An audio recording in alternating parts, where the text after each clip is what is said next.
Low my dear students, welcome back to my YouTube channel SB study classes के एक और बेहतर video में। सो माय डियर स्टूडेंट, इस वीडियो के अंदर हम लोग डिस्कस करने वाले हैं क्लास 12 हिंदी के बारे में। क्लास 12 हिंदी की संपूर्ण तैयारी के बारे में हम लोग डिस्कस करेंगे, यानी कि आप क्लास 12 हिंदी की संपूर्ण तैयारी कैसे कर सकते हैं ताकि आपको कुछ ज़्यादा भटकना ना पड़े और आप अपनी हिंदी की तैयारी एकदम बेहतर ढंग से कर सकें। इन सारी चीज़ों पर आज के इस वीडियो में हम डिस्कस करेंगे। आप मात्र एक ही वीडियो में अगर आप पूरा एक वीडियो देख लेते हो, वीडियो अगर आप कंप्लीट देख लेते हो तो 100% आपके जो नंबर हैं वो 100 में 100 नंबर बिल्कुल पक्के हो जाएंगे। कैसे करने हैं वो तरीका सारा मैं आज के इस वीडियो में बताने वाला हूँ। वीडियो बहुत ज़्यादा इंपॉर्टेंट है क्योंकि बच्चों ये वीडियो इतना इंपॉर्टेंट है, अगर आप बोर्ड एग्जाम 2024 दे रहे हो ना तो आपको ये वीडियो छोड़कर नहीं जाना है। और अगर आप बोर्ड एग्जाम 2024 में चाहते हो कि आपके नंबर 100 में 95 प्लस या फिर 90 प्लस आएँ तो आपको ये वीडियो ध्यान से देखना। क्योंकि बच्चों अगर हम बात करें हिंदी में तो आप बहुत कुछ समय में सफिशिएंट टाइम में पढ़कर आप इतने नंबर ला सकते हो। ऐसा नहीं है, पिछली वर्ष कई स्टूडेंट्स लाए हैं अपने ही चैनल से पढ़कर, कई विद्यार्थियों ने 90 प्लस स्कोर किया है बस कुछ ही महीनों में पढ़कर। तो वो सारी स्ट्रेटजी मैं आपको बताऊंगा जो एक स्टूडेंट को फॉलो करना चाहिए, जिससे हर एक स्टूडेंट अपने एग्जाम में अच्छा कर पाएगा और अच्छा जब ही कर पाएगा जब उसको उसके बारे में पता होगा।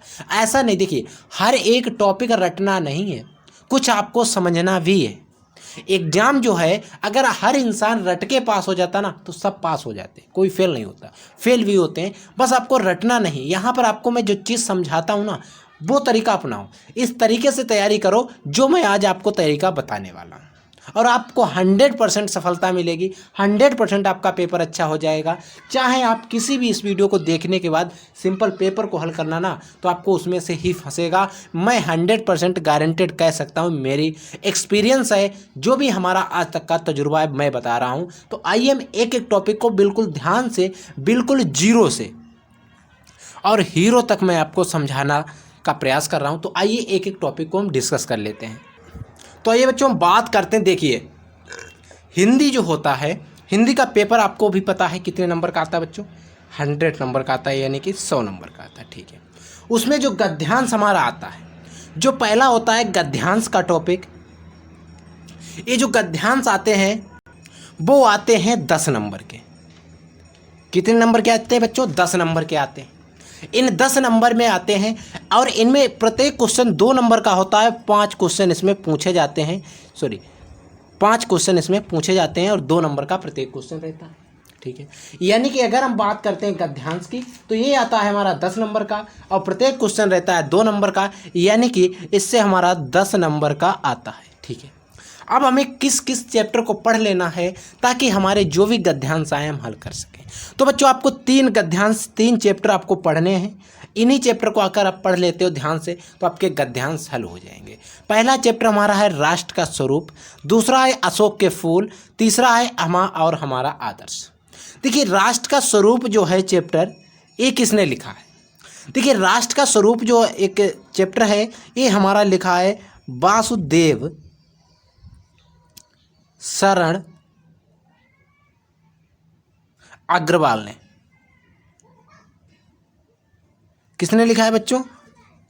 वासुदेव शरण अग्रवाल जी ने लिखा है।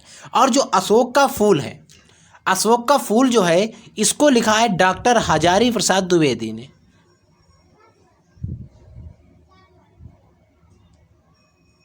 डॉक्टर हजारी प्रसाद द्विवेदी ने। ठीक है, किसने लिखा है? डॉक्टर हजारी प्रसाद द्विवेदी ने। और हम और हमारा आदर्श जो है वो हमारे लिखा है APJ अब्दुल कलाम ने।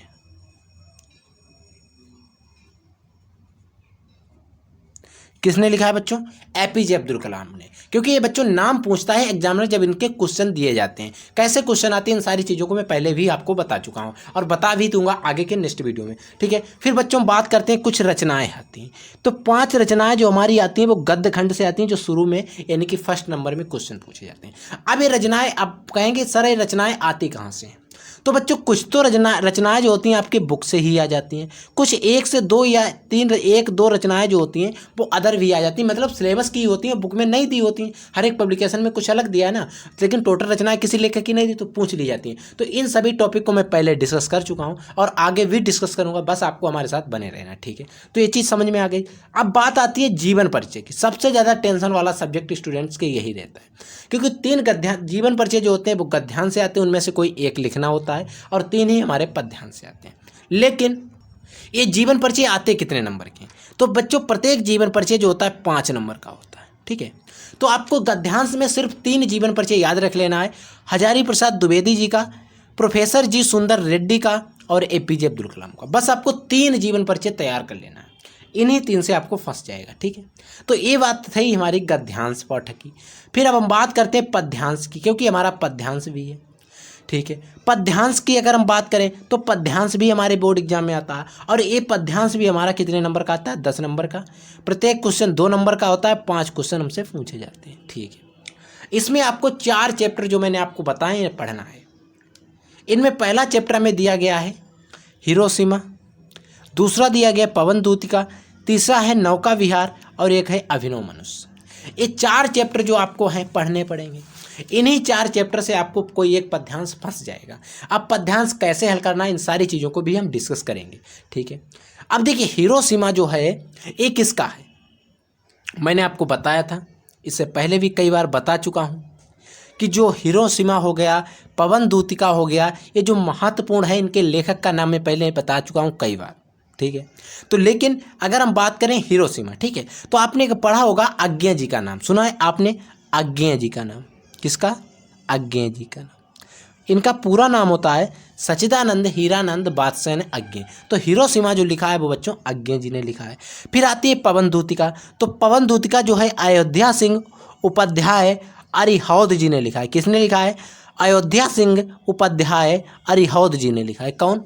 पवन दूतिका। फिर बात आती है नौका विहार की। तो बच्चों जो नौका विहार है ये लिखा है सुमित्रा नंदन पंत ने।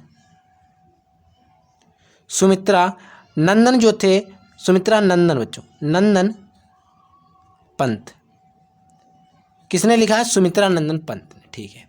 फिर बात आती है लास्ट में अभिनव मनुष्य की। तो अभिनव मनुष्य जो है वेरी मोस्ट इंपॉर्टेंट, जो लिखा है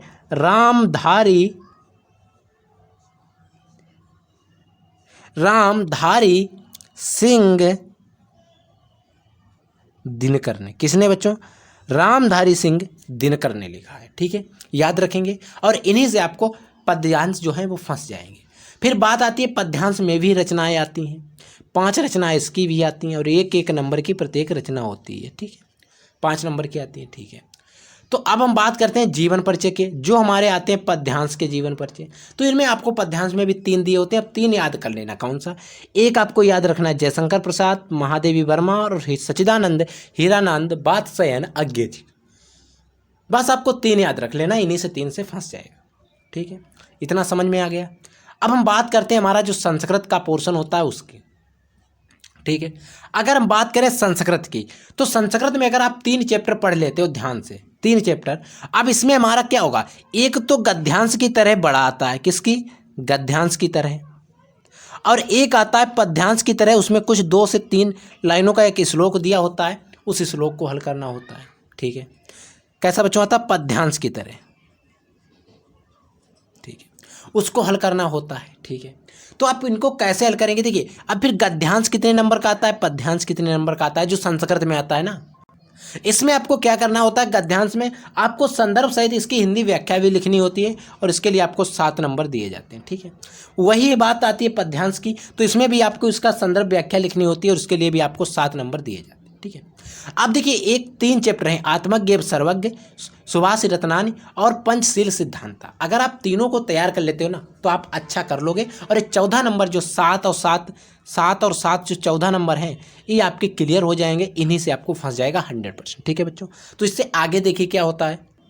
आगे बात करते हैं बच्चों, फिर आती है हमारी कहानी। कोई एक कहानी हमको लिखनी होती है बोर्ड एग्जाम के अंदर।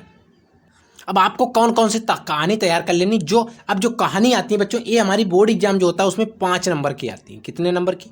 5 नंबर की आती है। और इस प्रत्येक कहानी में लगभग आपको 80 वर्ड लिखने होते हैं, ठीक है। एक कहानी आपको तैयार कर लेना ध्रुव यात्रा, एक आपको तैयार कर लेना पंचलाइट, ठीक है। एक ध्रुव यात्रा, जो ध्रुव यात्रा है वो किसने लिखी है? तो बच्चों वो लिखी है जैनेन्द्र कुमार ने। किसने लिखी है बच्चों? जैनेन्द्र कुमार ने। लेकिन वहीं पर अगर हम बात करते हैं पंचलाइट की, तो पंचलाइट किसने लिखी है? आपने एक लेखक का नाम पढ़ा था, फाड़ीश्वर नाथ रेणु। किसने बच्चों लिखी है? पाड़ेश्वर नाथ रेणु जो हैं एक लेखक है, इन्होंने लिखी है पंचलाइट। तो इन कहानी को तैयार कर लेंगे। कहानी आती है हमारे 5 नंबर में, ठीक है बच्चों, अच्छे से समझ गए। फिर बच्चों आता है खंड काव्य। ये जो खंड काव्य होता है ये भी बच्चों हमारा 5 नंबर का आता है। लेकिन अगर हम आपको कोई खंड काव्य बता दें तो आप उससे कोई फ़ायदा नहीं होने वाला है, क्योंकि बच्चों हर एक जिले में, हर एक राज्य में खंड काव्य जो होता है वो चेंज होता है, ठीक है। तो आप अपने जिले के अनुसार खंड काव्य को देख लेंगे, उसमें आपको सिर्फ अपने जिले का ही याद करना होता है, कोई दूसरा पढ़ने की जरूरत नहीं होती। फिर बच्चों आता है पत्र लेखन। आपको पत्र लिखना होता है। मैं आपको 2 पत्र बता रहा हूँ, अगर आप ये 2 पत्र तैयार कर लेते हो तो इन्हीं से फंसेगा, यही आते हैं ज़्यादातर, यही बोर्ड एग्जाम में आते हैं। लगभग 90% चांस होते हैं कि यही आ जाएंगे, क्योंकि हर साल आते हैं, ठीक है। क्या है कि विद्यालय में नियुक्ति हेतु प्रबंधक को एक आवेदन पत्र लिखना है। यानी कि विद्यालय में आप नियुक्ति करना चाहते हैं तो उसके जो प्रबंधक होगा उसको एक आवेदन पत्र लिखना है, ठीक है। दूसरा क्या है? अपने गांव अथवा शहर की, आपके गांव अथवा शहर में जब बिजली कट जाती है उसकी समस्या है, उचित अधिकारी को एक पत्र लिखिए। यानी कि आपके गांव कस्बा में जिस समय बिजली कटती है तो उसी गांव कस्बा के जो उचित अधिकारी हैं उनको एक पत्र लिखना है। कैसे लिखा जाएगा वहीं पर आपको अच्छे से लिख देना है एग्जाम में, और आपको इसके लिए पूरे नंबर मिलेंगे। बात आती है मिलेंगे तो पूरे, लेकिन कितने मिलेंगे? तो बच्चों वो कुछ भी नहीं, सिर्फ 6 नंबर, यानी कि पूरा 1% से ज़्यादा नंबर आपको सिर्फ इसी से मिलते हैं। क्योंकि हमारे इंटर की अगर हम बात करते हैं तो हमारे 5 नंबर पर 1% बन जाता है, ठीक है। तो 6 नंबर का आता है, यानी कि 1% से ज़्यादा, ठीक है, समझ रहे हो ना।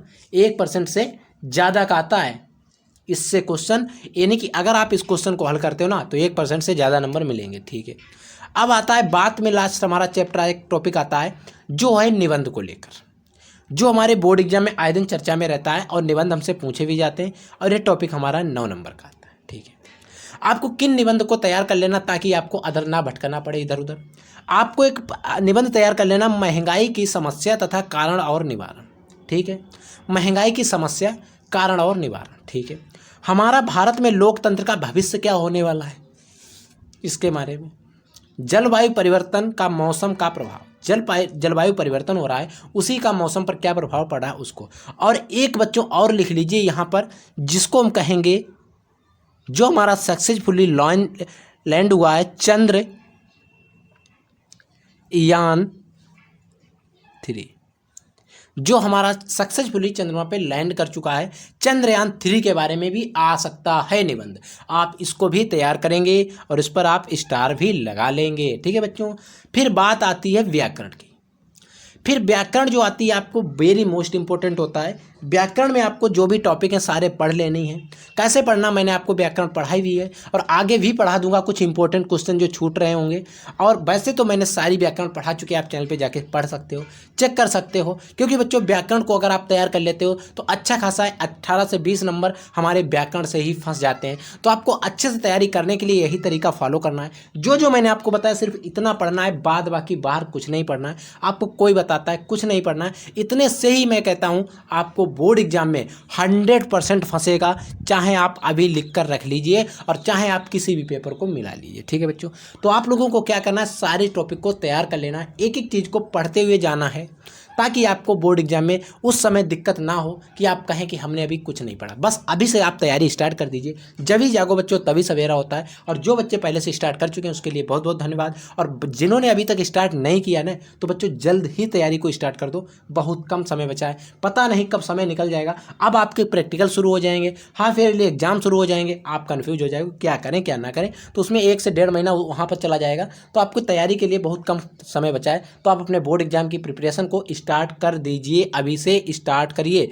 आप रिवीजन करना शुरू कर दीजिए, सिलेबस पढ़ना शुरू कर दीजिए, चैप्टर वाइज, यानी कि आप जैसे भी पढ़ रहे हैं पढ़ते रहिए, बस आपको बैठना नहीं है। ठीक है बच्चों, तो आई होप हमारा वीडियो आपको पसंद है। अगर आपको वीडियो पसंद है तो वीडियो को लाइक कर देना। अगर आप चैनल पर नए विजिट करना है तो चैनल को सब्सक्राइब जरूर कर देना। और आप हमें कमेंट करके बताएंगे आपको कोई डाउट है, कोई क्यूरी रहती है किसी भी सब्जेक्ट में, एनीथिंग, कोई भी सब्जेक्ट हो, आप हमें कमेंट बॉक्स में कमेंट करेंगे, हम उसका सल्यूशन आपको पक्का ही प्रोवाइड कराएंगे, ये मेरी गारंटी है। ठीक है, ठीक है बच्चों, तो हम मिलते हैं किसी एक नेक्स्ट वीडियो में किसी एक नए धमाकेदार टॉपिक के साथ। तब तक के लिए जय हिंद, वंदे मातरम। आप लोग पढ़ते रहिए, आगे बढ़ते रहिए।